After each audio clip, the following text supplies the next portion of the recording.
So we're hosting the African American Top 20 Interior Designers, and we celebrate diversity interior design by bringing together, just the top African American designers from around the country. So we have designers from New York, from LA, from Houston, from Miami, from pretty much everywhere. And these designers are at the top of their game. They're doing multi-million-dollar projects, and we just want to bring them out so the students can meet them and just bring some awareness to what they're doing in the interior design industry. They're coming from local colleges, so we have Georgia State, Georgia Perimeter, and then some from the Art Institute. And so the students are actually here.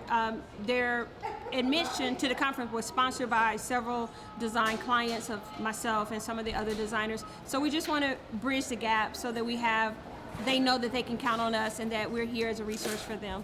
But I really don't feel that romantic of a story and how I got started with design and separately HGTV. I have a background in high-end residential property management, and I have been in real estate, pretty much since straight out of business school. I had an emotional breakdown. I'll tell you guys, I broke down. So my boss, who had given notice, said, you know what, why don't you take some time off and go redesign a couple of our portfolio models. I'm like, all right, I don't know what this entails, but I'll do it. I've been around real estate and development all my, little time here, and I'm gonna give it a try. And the model got looked at. Press followed the model homes that I did. It was different. It wasn't cookie cutter. And the model was nominated for Best Chicagoland Apartment Model in, the 3 counties, Cook, Lake, DuPage. So I'm going to really quickly just introduce Dion Gaston. She is our moderator today. She's from Benjamin Moore, I'm going to say corporate. So corporate. And she's in the New York showroom, so she's going to do all the talking. So Dion, here you go. Thank you all. Welcome. I am actually from Benjamin Moore, but I am an interior designer as well and color expert. So I am honored to be here amongst my colleagues, and it's very important that people know that design matters. And it starts here with us because we're our very own advocates, and it starts with groups like this in which we can collaborate and work together and share our knowledge and our resources and inspire the next generation of designers. So again, I'm Linda Allen. I'm an interior and lighting designer, and I have a design business in Los Angeles for high-end clients. And I came up with the idea of battery-operated lighting, and right now it's charging, but it's battery-operated. And so I launched this in design centers nationwide. So, yeah. thank you, Linda. I'm Robin Wilson. I came in this morning from New York, so I've been up since 4 this morning. And I also have a 2.5-year-old. That is a wonderful segue to say why I do what I do. I personally suffer from allergies and asthma and have since I was a child. And I created an eco-friendly lifestyle brand that's focused on wellness and hypoallergenic products. So if you've gone to Bed Bath & Beyond and you see Robin Wilson Home, that's me. And our sub-brand is Nest Home, which is sold at Kohl's and JCPenney. Plus, I was the first woman to license my brand to eco-friendly custom cabinetry, which is sold by 400 dealers nationwide. And that's how she stays looking so wonderful. I'm Joan Goodwin with Veranda Interior Design. I'm based in Columbia, South Carolina. I've built a pretty nice interior design firm in Columbia. I'm also a contributing editor for an online magazine, New Millennium Magazine, which I hope you all go online, and because I'll be talking about everything that we're doing here. I also have a drapery workroom in Columbia, and I'm just delighted to be here.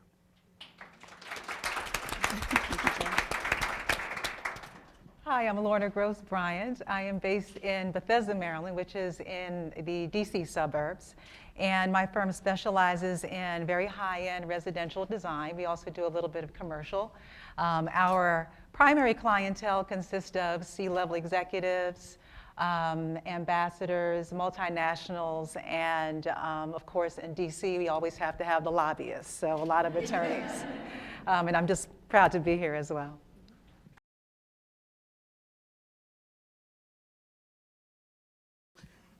Well, I think going out into the industry, meeting other colleagues that are in your industry is extremely important. Editors, I'm always at events, and I'm always introducing myself to people that can blog about me. And I also I hashtag them. Anything that has to do with cross-marketing, I will do that. Like I did a modernism show in Palm Springs in February, and I paired that with a Pantone chart of a periwinkle color. And so everything was hashtag Pantone, this and that. So all of that is extremely, I think, beneficial now that we can get global, you know, in your own bedroom, basically, on your own laptop. So, Do you do work internationally as well?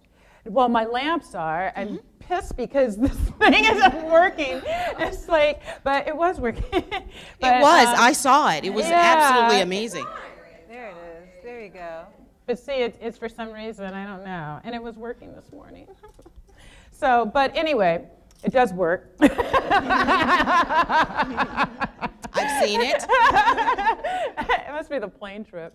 But yeah, so, but the lamps are international. So I've just recently gotten I was telling some of the win in China I just got, and the St. Regis in Kuala Lumpur I just got, and I just got an order for the Breakers Hotel. So internationally, my lamps are supporting the brand that I'm developing for my design business. So I think it's nice when you do have a design business and you can develop a product that can help support you, because that's what these magazines are looking for, truly. I mean, they're looking for brand support with an interior designer. That's why Mary McDonald and all these guys are out there in the magazines, because they have some form of product. So I've done that in my way, not because of that, but it's helped. Wonderful.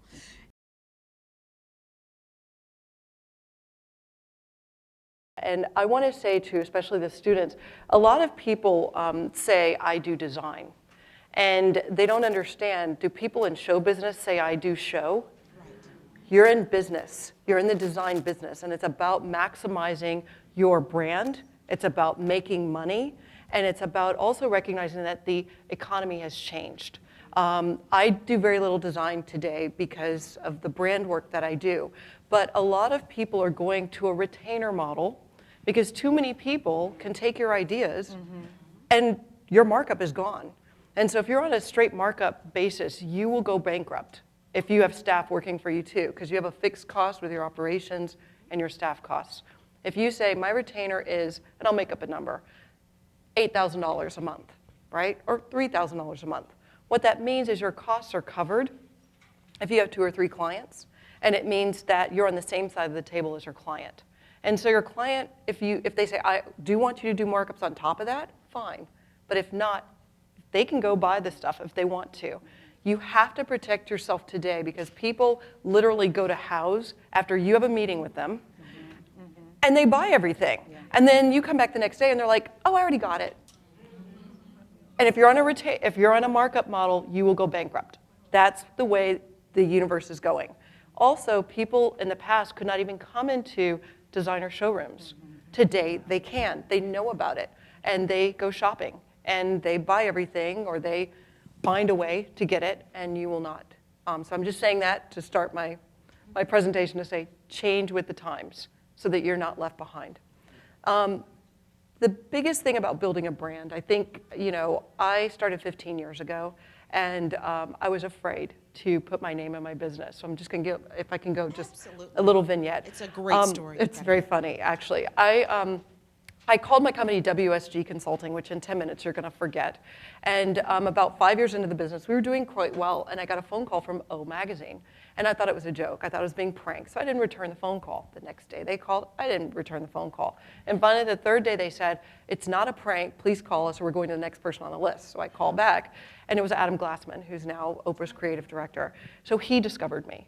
And so we did our little interview, and he said, Robin, why do you call it WSG Consulting? I said, it's Wilson Services Group. And I said, and if I fail, then no one will know. And he said, okay, so you're running your entire business from a position of protecting yourself from your possible success? And I said, ooh. And he said, he said, if you want me to write the story, he said, because I think you're ready, he said, change the name of your business. Now, how many of us are wedded to the name of our business and we're like, no, here's my 50 reasons. I was like, okay, I'll call you tomorrow. GoDaddy.com got burned up that night, and Robin Wilson Home was the only domain that made sense. And the next day I called him and I said, it's Robin Wilson Home, RobinWilsonHome.com. And by the end of the week, all the domains and everything was rebranded and repointed. You've got to get ready to say yes. What would you attempt to do if you knew you could not fail instead of going from the other position? Okay, so I'm from Austin, Texas. My dad was a bus driver. My mom worked for the state. There is no design in our background, I thought, until I really thought about it. My grandmother was a housekeeper. She designed the houses of the ladies she worked for. When I saw the help, it clicked. I was like, that's why my grandmother's living room looked so wonderful, like French provincial, because she sewed the clothes and she designed the living room. But I never understood that. So fast forward, you're given an opportunity to work for a company, and this is the funny part. I had the blue suit on every day. Hated it. And every year I was signing those stock option papers, but didn't understand what stock options were. And in '99, the firm I worked for went public. And it was like you had $6 in your bank account one day, and the next day you had a whole bunch of zeros. And all of a sudden you understood what stock options were. That was in 1999. I took 3 months off to lose my mind and spend money and do stupid stuff, and then to enroll into an NYU program for a master's in real estate finance. Very quickly got through the program, and my professor said, if you become a developer, this was like 2001, I'm done with the master's program, I've quit my job, I'm doing stuff, buying, flipping real estate. He said, you'll go broke, because there's going to be a market correction. Well, I listened. He said, your business should be the project management job. So again, you notice everything I'm talking about is being ready to say yes. Getting ready, if the opportunity presents itself, it's the proper planning prevents you from bad things, but it also protects you for your future success. So here you go. We become a design firm. This is what I wanted to do. He said, be a project manager. You'll get 15% of the first of the construction budget. So how many of you really know what a window apron is versus a window sill? Well, window aprons is how contractors talk. Window sill is how our clients talk. So if you know what the difference is and that they're the same, you can communicate and be the bridge between the contractor and the client. 15%. If you have a hedge funder who does an Aspen house, a Hamptons house, and a New York City house, $1.2 million in profit in 18 months. That money then becomes a seed capital for you to do your marketing and your branding. So design, project management. Don't let someone else take that job from you. That's another way to keep your money and your bread money coming in all the time. My last bit of this is to say, these clients wanted me to do everything from the toothbrush to the furnishings. And so at some point I'm like, I know how to do this. And so I licensed my brand to kitchen cabinetry first. Then we went to textiles. We just did lighting. Sorry, I'm gonna be a competitor. But not battery powered. But and baby, because I have a baby, and so Bye Bye Baby's picking up our stuff this summer. But what does that mean? It means the opportunities in front of you, and it means thinking bigger than you ever dreamed. Because I know everyone thought I was a crazy person for quitting my job, and now my parents are like, oh, we always knew. No, they were like, you're crazy, you quit this day job, and you're crazy.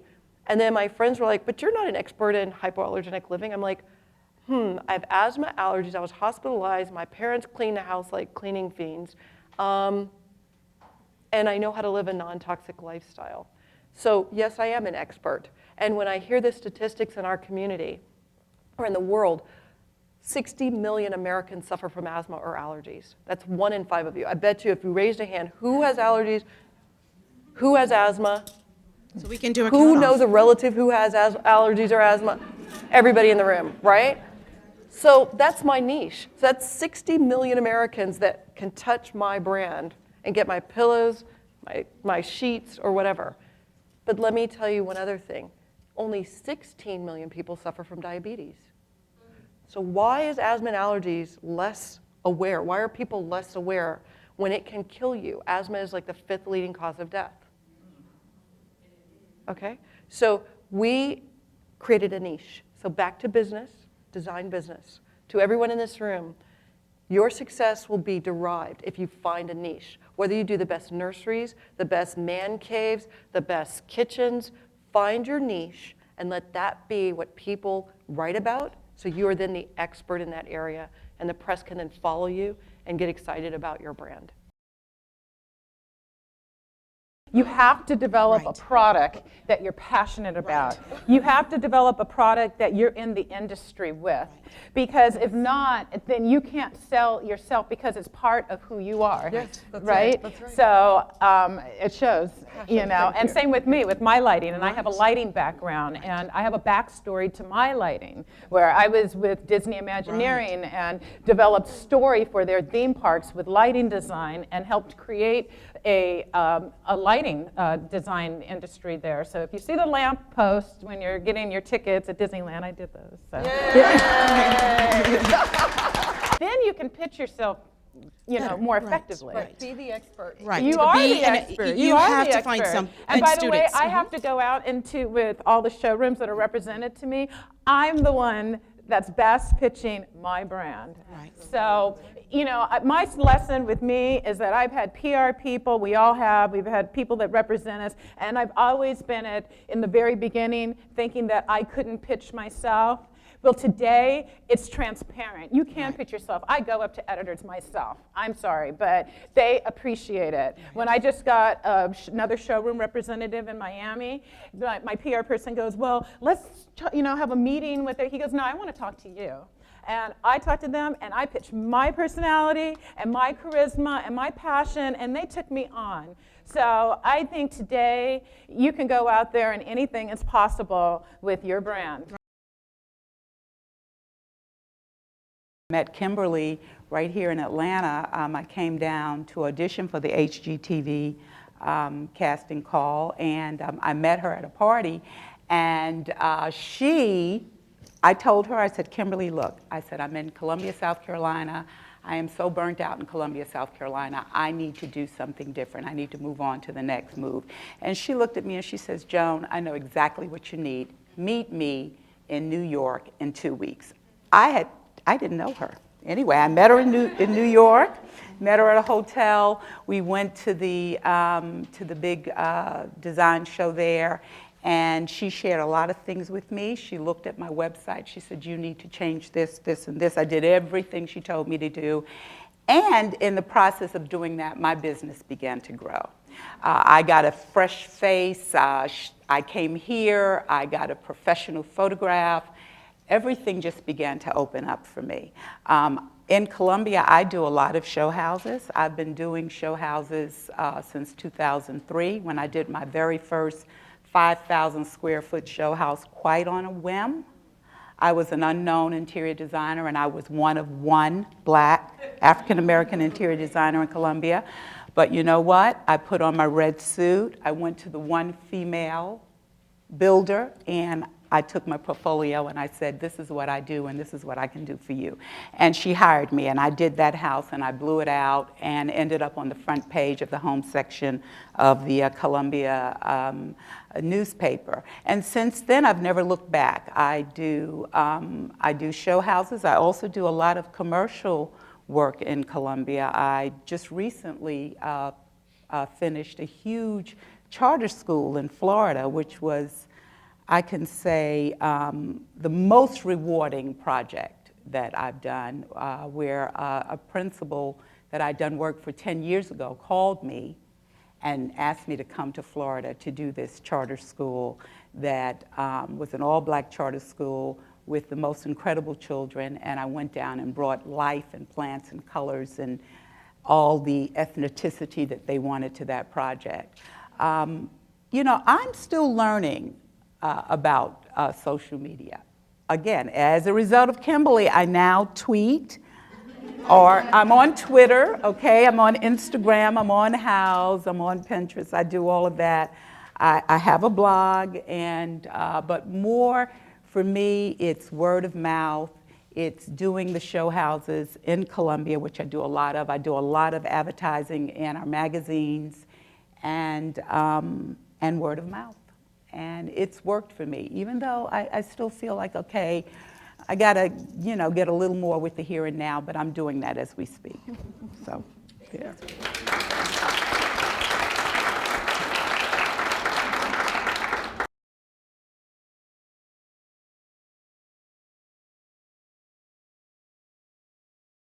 Well, the truth of the matter is, for African Americans, it is more difficult, okay?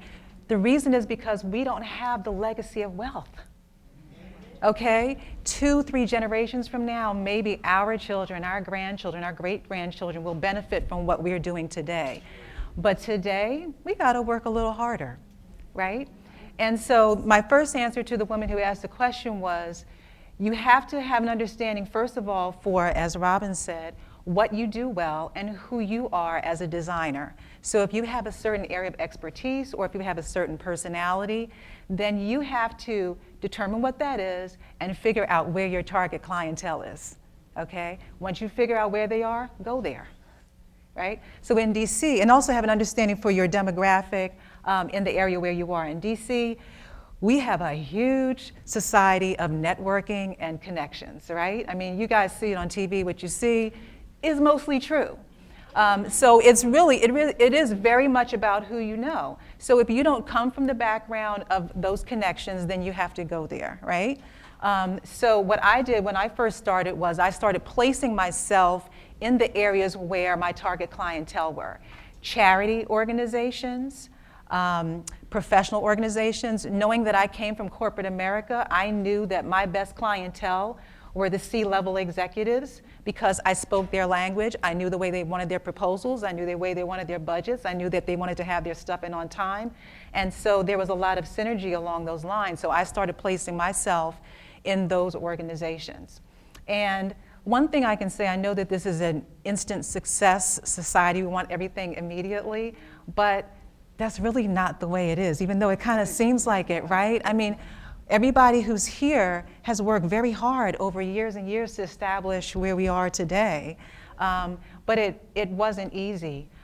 So I want to share that because I know that we want everything immediately, but it typically doesn't happen that way. So a little story that I'll share with you is in my maybe second year in business, I decided that I was going to go to a charity event and happened to meet a couple people there. And for those of us like Linda and I, we're early in our careers, we're shy, and then we get over that really quick because it's like, all right, but I got to make some money, so I got to get over that and get happy and get social. So anyway, so just introducing myself, going up and introducing myself to people who are members of the organization. And these are people who, they don't work, women who don't work during the day. I mean, they are well off, right? The thing is, though, that you don't necessarily, at the first meeting, get the client, right? Sometimes it's their friend's friend's friend that becomes your client 2 years later. And so I can speak to the fact that that has happened for me, maybe over 2 years, maybe over 3 years. One of the people that I met at that first charity event that I went to in my second year of business, last year, referred me to an organization. You guys can look it up. It's very cool. It's called the International Women's Forum, right?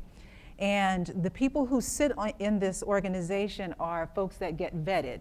You've heard that term, right? And so you get vetted just like the president does, and it's serious business. And the people who are in this organization are folks like Supreme Court Justice Sandra Day O'Connor. So you want to be there, right? But I would not have been recommended to be on that organization if it weren't for the meeting that I had, the coincidental, but not so coincidental place that I was 4 years prior.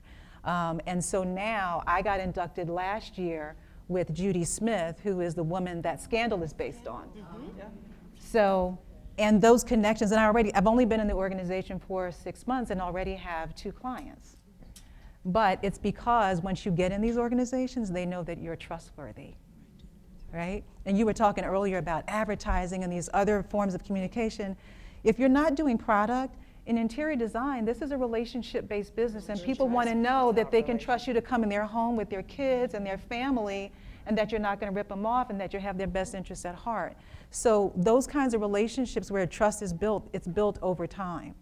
So I also share that with you because this is not an easy profession. It's somewhat isolating, but this is what I have on my moniker above my desk: never give up.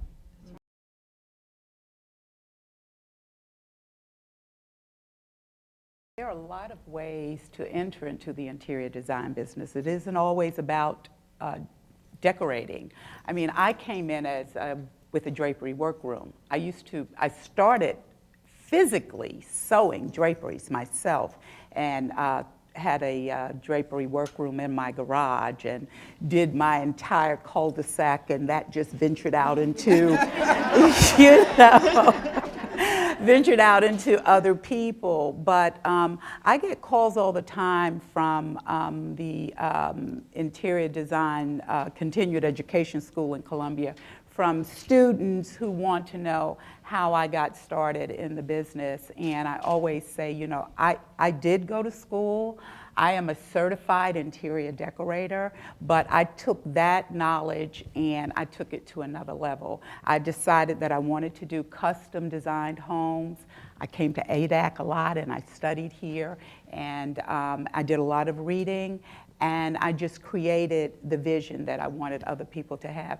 But in this industry, there are a lot of doors, a lot of avenues in, and those students that call me, I always say, find out first what your passion is and what it is that you want to do, and let that be your segue into this industry. And may I just add one more Sure, thing? absolutely. Because I know you mentioned show houses earlier, and I've done a lot of show houses over the years. It's really a great way to introduce yourself to an audience that hasn't seen you before, because the folks that come to attend these shows are typically targeted to by all the media and the PR that the house does, that the charity does. And it's people that you may not have access to or just on a daily basis. So even if you're just starting out and you're a student who's going to get out of school maybe next year, go ahead and do the powder room. You know, do a laundry room in a show house just to get in, because before you know it, you'll be doing one of the premier rooms in the house. And I can attest to that. So, you know, just take a look at all these different avenues. I also want to say, don't judge a book by their cover. I had a client who became one of my largest clients ever, and they rode to an event. I did a green speaking event on Earth Day. They rode to the event on their bicycles. They had their helmets, and I was just like, and they came up to me and they said, oh, we'd like to talk to you. We've heard about your work or whatever, and we'd like to talk to you. So I want an initial reaction, right? You want to be like, you can't afford me, right? Oh, no. They have a bank named after their family, okay? I will just leave it like that. Okay. So they rode up, because they're eco-conscious, so they rode over the Brooklyn Bridge on their bikes, and that's who they are. And they had I want to say 4,000 square foot, almost a full floor footprint of a building downtown at Battery Park City, right near the Ritz-Carlton.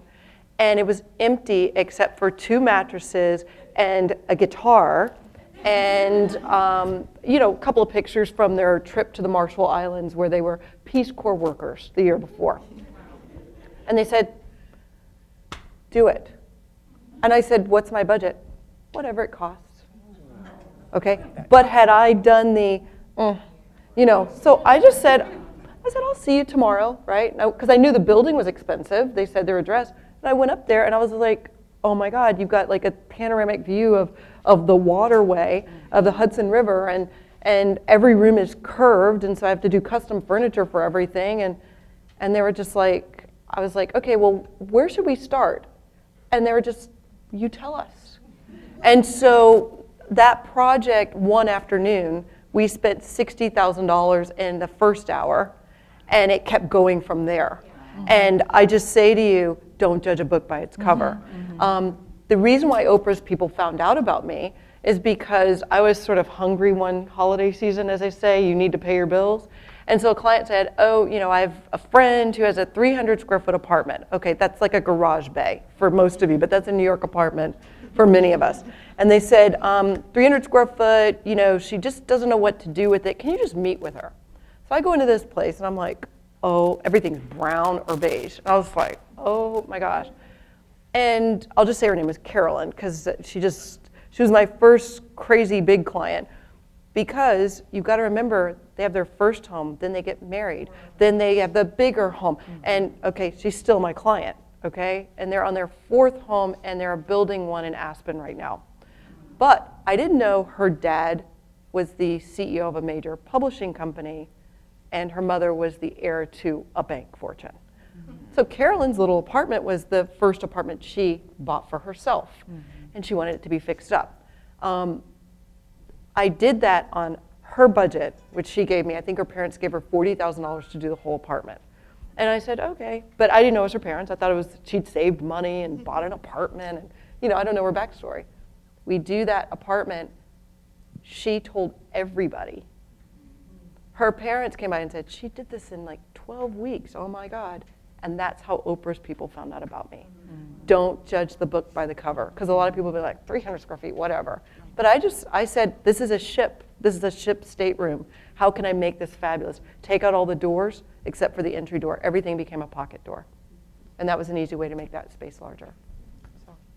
That's great. These are some really wonderful responses. Well, actually, the showcase house, I did the Pasadena showcase house, and I back in 2002, and a guy named Michael Berman, who's an interior designer, helped me get into that, and from there, that helped launch my career too, as well. You know, and the other thing I wanted to add to that is my husband is with a company called Zappos.com, and was there in its infancy stage, and the way they hire people is through I know, great perk, huh? Yeah. But yeah, so they hire people through their personalities and their passion for design or for their whatever they're going to be doing for merchandising and stuff. And so I would say to the students out there that it's not just about the what you do, but it's how you present it, and it's how you present yourself to go out there personally and get that job. And it's amazing, like I too have these stories, and I don't know how I did it, but we all have these personal successes, and it is all because we've all put ourselves out there in territory that's uncomfortable at first, but it's kind of like getting in water. Once you jump in, and then the water gets lukewarm, and then you go to the next level, and the water gets lukewarm. And that's the way I've done it. So we can ascertain from this conversation that marketing is your brand. You are your brand. You are your best marketer, right? You didn't get here by initially hiring someone to represent you. You talked about your passion. You shared your passion, whether it was blindsided, right? You meet with someone who meets with someone who meets with someone. But the thought is that with marketing, even though it's not a tangible thing, right? We can't touch marketing, the way we present ourselves, the way we discuss what we do. And so when I was doing my panel research, I, of course, looked up all these ladies, and I'm putting all the bios together, and I'm highlighting. And the one thing that gave me chill bumps when I was reading about them was their passion for education as well. And the fact that, like myself, this isn't what we just started out doing. We evolved. We took a path that's here. But we kept on that path because we knew that's where we wanted to be, what we wanted to do, and we did it. And we're still doing it, and we're still evolving, and we're still changing. And that, again, is a part of your brand. It's a part of your marketing. So if you, again, go onto their websites, you'll see that education has played what I think is a crucial part of what we do as designers, because it is not about just making the space aesthetically pleasing, right? It is connecting with your client. It's connecting with yourself to know where your strengths are, to know what you're passionate about, what you're really good at, what you can share with your client. So I want to say that thank you thank you so much for sharing this information with us. And if you could tell the audience, how has education, other than what you've done in design, help market your brand and help propel your brand? Because we've done other things. I mean, corporate medicine, we've done other things, and here we are. Well, for me, it allows me to understand that you've got to finish what you start, and you've got to pick up yourself when you fall, because part of your success is the defeat and understanding where you're going to be going to the next level.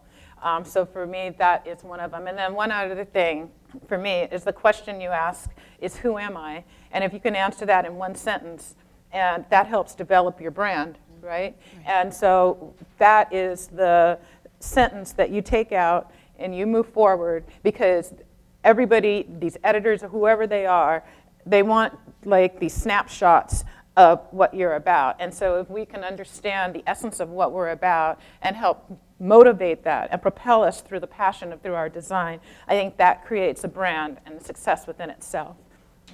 That's beautiful. I think the best way to explain to someone when they ask you what is your elevator pitch, it is that very answer. Right. And just saying who you are Who am in I? one sentence without looking for all the buzzwords that exist out there. Exactly. And just saying who you are, that's it right there. Yep, who are you? Right.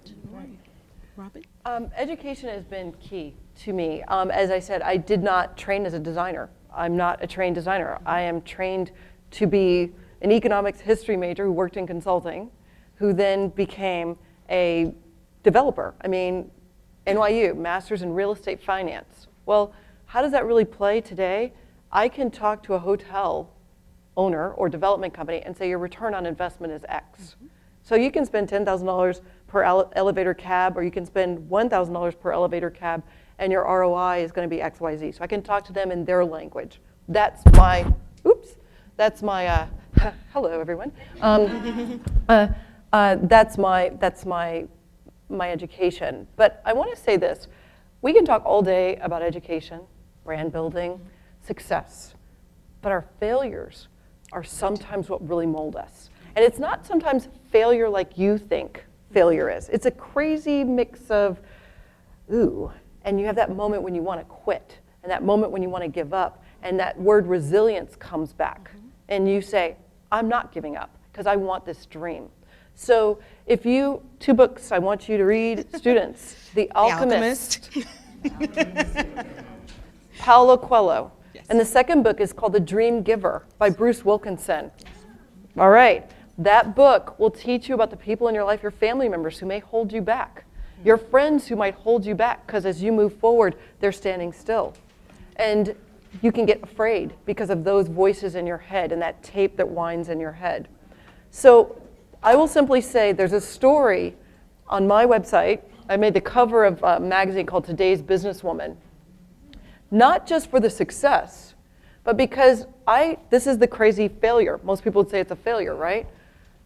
I, one Christmas, paid everybody on my team. The vendors, the staff, even paid for the corporate Christmas party. And then I was like, oops, I don't have any money. I forgot to pay me. That's a failure, okay? Technically. So I went to the bank, ATM, $1.23. 1, 2, 3. Not even enough to buy a Subway token, not enough to buy a slice of pizza, and it's Christmas, and my team has 2 weeks off to go on their great vacations, and I'm like, I got my cute shoes on from this Christmas party, I gotta walk home. 22 blocks later, crying, right? I get in my apartment, and as you know, in New York City, your refrigerator is a whole bunch of nothing. Mayonnaise, ketchup, pickle relish. And those are packets from the delivery people. The delivery packages, right? And I'm like, oh my gosh. And to the world, you're doing so well. But you have no cash flow for 2 weeks, and everybody's gone. And you're in your apartment going, oh man. So my parents called 20, 30 minutes later and said, we didn't know what to get you for Christmas. We just put $500 in your bank account. The tears started flowing. Is that a failure? Or is that the moment in that 30 minutes when I was like, I should quit. This is it. I'm done. No. I quit.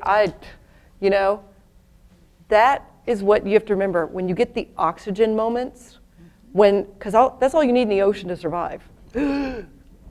Right? Okay? When you get those oxygen moments, that's when you say, am I in, am I out? And if Paulo Coelho says, this is the one line, the universe will conspire to give you what you want. I wanted this more than anything in the world. And 3 weeks later, remember my $500 had to last me 2 or 3 weeks, right? And the payroll for the first of the year. I got my first licensing deal and made like 5 figures, big 5 figures, and that money was in my account. And I was like, oh my gosh. If I hadn't had the oxygen, I'd be eating ketchup packages. Because I don't even think I had bread. It might have been green bread by then. I say that to you all. It's 15 years that I'm here. The last 3 years, we've had all this money, perhaps, coming in. But let me play this back to you. When people get the record deal, let's say Beyonce got the record deal, she got $1 million deal. But she had to go to the studio, she had to practice, she had to rehearse, she had to get the tour dates, she had to do whatever. There are other people that got a deal the same exact day. And they're like, I got a deal, my posse's going to the club, right? That money's gone, they haven't recorded anything, and they're done. Beyonce still had to make sales above that advance in order to start seeing checks. We just got in the black last year from all those advances. Now the checks are stupid now, but I had $1.23 in my bank account, and I've had negatives a few times, okay? Where you're like, and someone's calling for money. So face, by the way, last lesson, face your creditors head on. If you say to them, listen, I can't pay the full amount, but I can give you $100 now, pay you the full amount next month.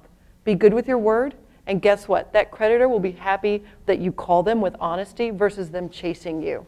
And you will be in business with people saying, she took care of her business. You're in the design business. You're not just in design.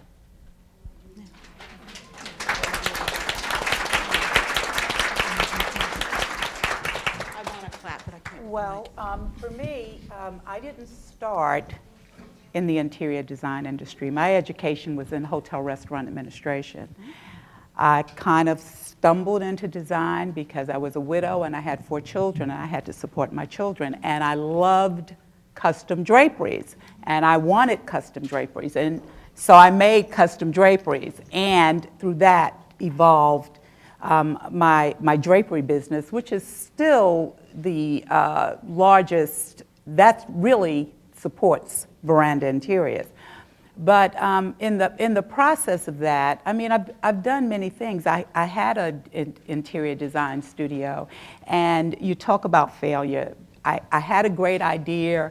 I had some money. I opened up the interior design studio, and in 3 years, I was about to lose the shirt off my back. But, I mean, I stepped out. I wasn't afraid. And the first year, I did that 5,000 square foot show house. I had a huge design booth in the home show. I had 2 accessory booths in the home show, and I did those things without being afraid to fail. And even when I did fail, I didn't stop. And I just continued to forge my way. Sometimes I wonder how I've arrived. However, I do have a story. I've done some things on television. I've done the public television, redesign your set in an Afrocentric flair. It was all over. I've done some other things, but the thing is that you can't be afraid to step out on your vision, your dream. And I'm still learning to brand myself. And I don't know, I've had several ideas that I have not pursued because I have been raising children. However, my girls are all grown, and I feel like now is the time for me. And I feel like I'm in a great place to take Veranda Interiors to the next level and to decide what it is that I want to do with this. Do I want to retire, or do I just want to create a brand and forge forward? But as the young designers that are coming forward, my thing to you is to find out again what it is that you want to do and then pursue your dream. And don't be afraid to fail. Don't be afraid to fail. And when you do, pick yourself up and forge forward.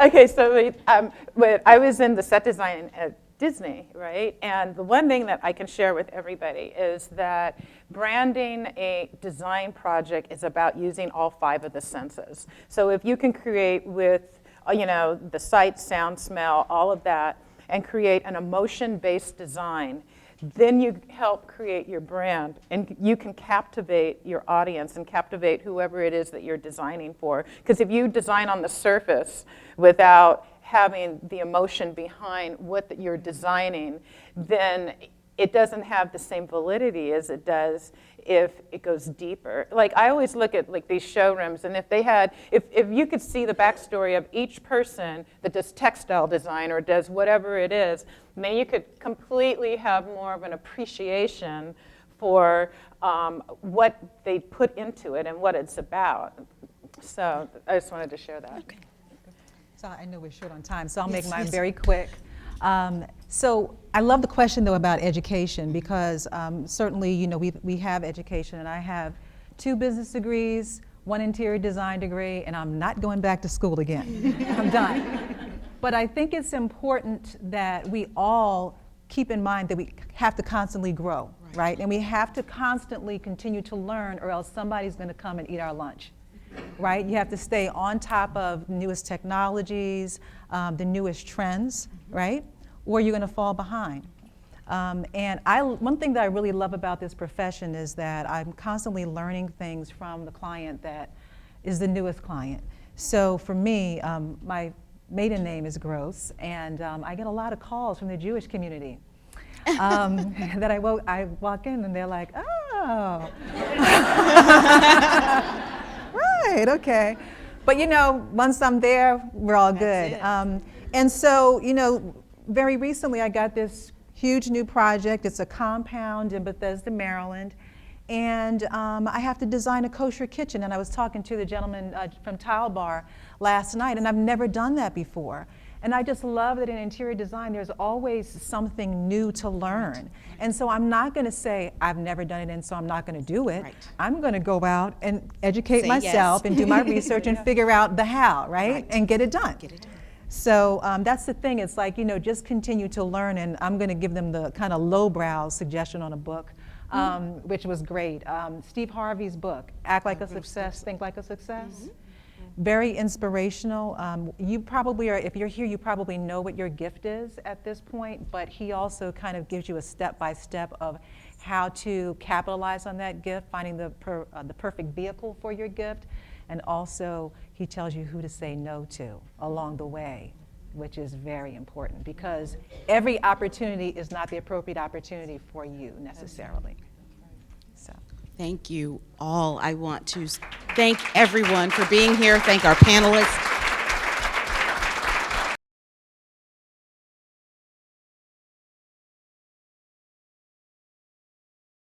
I'm going to only talk about the last year.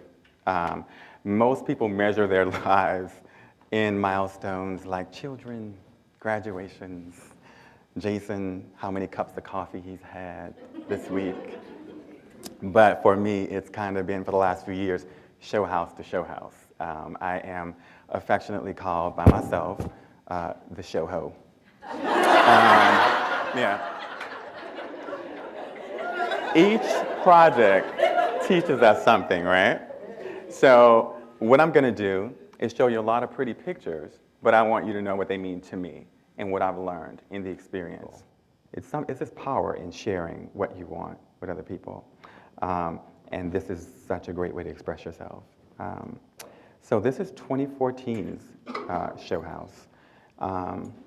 When I was invited last year for the first time to do the Atlanta Symphony show house, that thing that I've looked at from a distance for years, like, okay, I'm coming.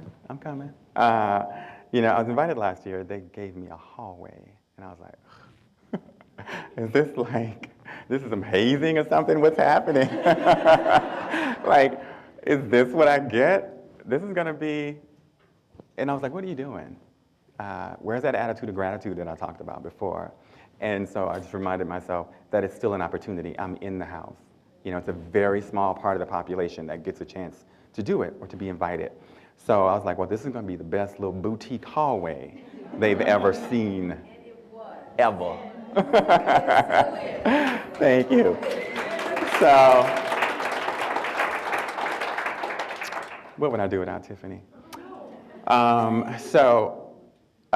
Yeah, here it is, and another opportunity for me to design something else to add to the line. That ottoman I'm obsessed with. We had to make 2 prototypes. One of them lives in my bedroom, and I like it so much I don't want to sell it. Is that terrible? It's like a kid, I gave birth to an ottoman. That's probably about right. Yeah, that probably would be about right for me. So this is 2014, and luckily, and I'm so excited, it ended up in Traditional Home this year. Like last month in April, an entire year later. How about the patience again? You know what I mean? An entire year later, it ended up in Traditional Home. Here's another detail shot. All this silk wallpaper, again, some silk rugs and velvet ottomans and fresh flowers and antiques on the wall. This house pushed me because this is not typically the architecture we work with. This house is a block down from the governor's mansion. So it's one of those historic houses here. It's been mucked up over the years. However, we wanted to pay attention to the historical references. We wanted to pay attention to the genre, as opposed to coming in and just doing things that we did at the W a few years ago or at our client's house. I wanted to reflect this house, but me too. And so then we started playing with Park Monceau. We started buying antiques and introducing that element into our interiors, because while I was really proud of everything that's on the website, that existing website, it's all a little shiny for me now. That was 5 or 6 years ago. You know, as a designer, we've evolved. Designers, we've evolved so much. And I prefer my rooms to feel collected. We want to look like we're worldly. Like, if it's just because it's not new doesn't mean that it's not good. And each piece in this space will tell a story about the owner. A collected space is one that, to me, is just so much richer. Exactly, that's my favorite word, curated. When I say that, people are like, oh, he knows what he's talking about. You know, the room is curated. And so I liken myself a curator these days. But it's one of those things that we, and I shouldn't say we, I'll say me, but I feel like partially because of the community that we're from, old is just old. It's not necessarily good. Grandma's sofa is grandma's sofa. However, that lamp might fit really well with the new sofa. And that's how we work it in. So like Kimberly said, everything with me is deliberate. My word is intentional. It sounds a little nicer. But it's a big deal for us. And I feel like we have an opportunity to introduce that element to our clients who are brown in color and say, hey, this is good because. And look at this image, and you see how it lives in the room, and they're like, oh. You know, clients now are even editing photos the way that I do. The only way I can fully see a room and know that it's completely edited and ready for viewing is if I photograph it. So I take a picture, my iPhone is like Jesus. I take a picture of the room, send it to my email, we print the picture out, and I just start marking, scratch off what I don't like, and draw in what I need. And that's how I create balance in spaces, because I feel like everything that we do should be aspirational, and it should be published. If it's not aspirational, then what are you doing? Why are you going to charge somebody to do what they can do? And every room doesn't have to live like this one, but, you know, it should be thoughtful. It should feel like this was for your client. It should feel intentional. Okay, the last project I should not be showing you because it's against the rules, but this is 2015's Symphony Show House. So cut to 12 months later, I'm invited back, and I should say we because I'm not a party of one. We were invited back to do the Symphony Show House, and they ask you, make a list, of your favorite rooms, what you'd like to do. And I was like, okay, I want the dining room because I need new dining chairs at my house. And that way I can get them on a discount. I can make something custom. That's what I want. And I didn't get the dining room. They said to me, we want you to take the biggest room in the house. So I had the hallway last year, right? I was that dude, upstairs, okay? And now we have the formal living room. Now,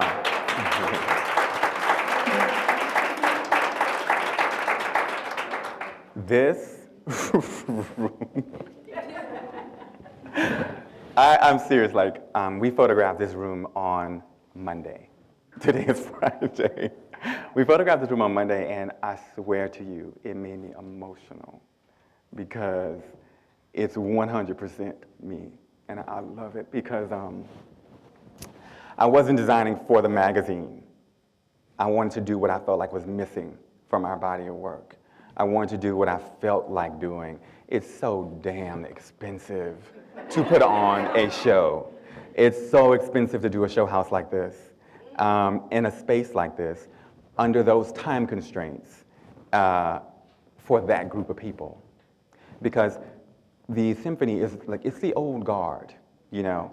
And here comes this little black boy from Louisiana talking about, I'm gonna do the living room and all of that stuff, you know? And there's a language you have to speak. There's a design language that you have to speak for them to understand, but also where it's a little selfish and you make sure you make your mark. But this time I got rid of all the white noise and I did what I wanted to do. And there's a young lady here in the room who said to me, she was in the room maybe 2 weeks ago and she says, I see your soul in this room. I didn't know who you were before, but now I feel like I know you so much better.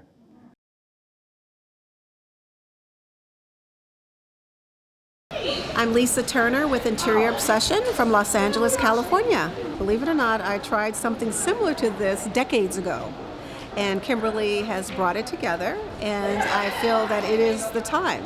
And people need to be aware of other designers that are out there of color and the great work that we do. Okay, all right guys, it's time to go. So we're gonna be in Ainsworth, NOAA, which is Suite 518. I'll see you up there. Get a book, 2 books before you go up, and get a sandwich. Thank you.